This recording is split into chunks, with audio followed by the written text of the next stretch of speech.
Peggy 7. Sega.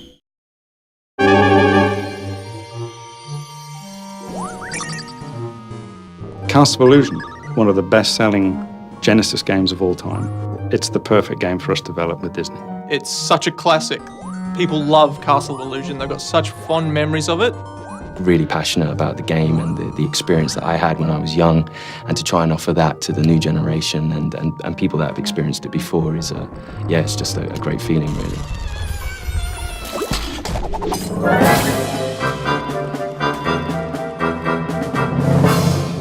There is definitely something about Disney which I don't think any other brand has quite captured.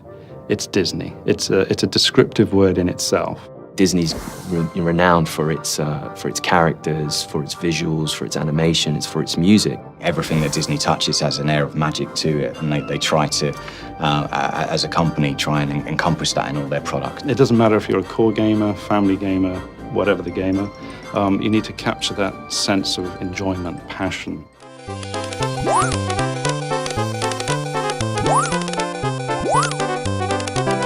I was a child, I bought it. It was one of my favourite games.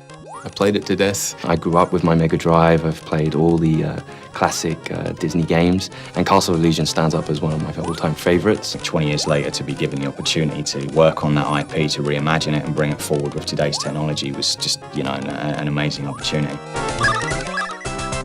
For us, it was important to just respect the original in as many ways as we could. What we wanted to do was just improve upon areas that we can improve upon, because we've got new technology, we've got new systems, a new tool set. We have to be very careful not to go and run with the game in a completely different direction. We have to embrace what was good about it to begin with. You'll see all the same familiar characters, you'll see the familiar worlds, all the themes that you remember in the original game are there. And we've kept to the original in such a way that Disney can recognize it immediately. They recognize the tree stump and they smile. They go, that's exactly what we're looking for.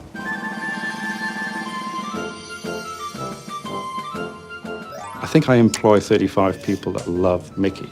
So making them happy, I think, is a good indication that the audience is going to be happy. He's a stoic little guy. He never really gets too bothered by things. He's always willing to give it a go. It's very brave, but at the same time very kind. He's quite charming in the way he approaches things, and we really wanted to capture a lot of that charm from Mickey that you see in the old kind of Mickey cartoons. Obviously, there's a little bit of pressure there for making him awesome, because it's Mickey Mouse and he's, the biggest character in the world. We are not going to reinvent Mickey. We have to respect the style of Mickey, the look and feel, the characteristics, the animation cycles, the walk cycles. And not only that, but from an artistic point of view, we have great concept artists that have been able to really capture the look of Mickey, what he meant in Castle of Illusion, in the Mega Drive era, and how do we bring a flavor of that into the new modernized version, but without changing him so much that he distinctly looks like a different Mickey Mouse.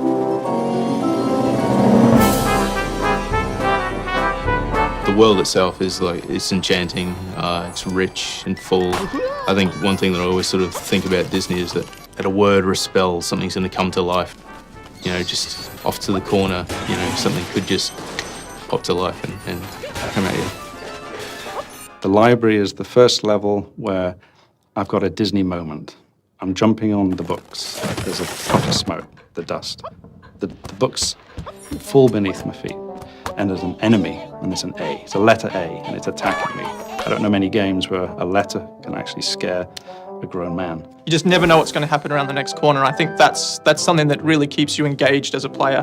We didn't really diverge too much in the story. It's a very true Disney story. Mizrabel has come upon Mickey and Minnie out sort of having fun in the forest, like dancing away, and she's taken by Minnie's beauty and wants it for herself, so she steals her away, and Mickey, being the heroic little boyfriend, runs off and chases after her, and he gets dragged into this castle of illusion where Mizrabel has set up all these traps. For those that know the original, to see what we've done with it, and for those that don't, for the new kids and anyone else that is new to the IP, and enough there to give them a little bit more of a story from start to finish.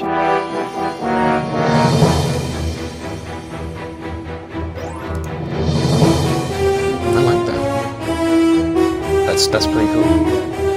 I think for almost 100 years now, Disney have been pioneering so many things with animation and audio, and the key for me was synchronizing them together.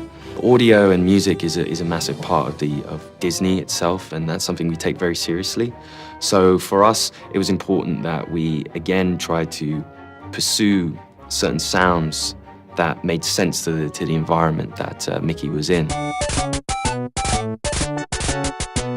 When making a new modern Castle of Illusion, we're able to use the old Castle of Illusion as liberal as we need to. And it's actually been quite nice to take the entire original 16-bit track and use them in the modern version as well. But sometimes by retaining that low fidelity, that's part of its charm, of its style. So I do think it's important to retain that. Although we have cleaned it up a little bit, it still retains that original character. Hey, I need that to save Minnie! Come back! We have had the opportunity to allow Mickey to speak. You know, this was something that we felt passionately about, having him interact in the story. There you are! Hey, come down here! From a sound perspective, we've been able to help it into the 21st century by, I think, primarily we're able to do a lot more with the sound effects, the mixing, the environmental effects. I mean, these are all things that we come to expect without realizing it. So we're able to go further with interactive music, and we can have more dynamic things going along with the sound effects and the voice as well. Castle of Illusion, you know, is built from the ground up. You know, from every point, from animations to music to environment to gameplay, everything is built from the ground up, and that's a really nice, exciting way of taking something that everyone holds dear to them and kind of improving that for the new generation. I think they'll love it. I mean, we love it.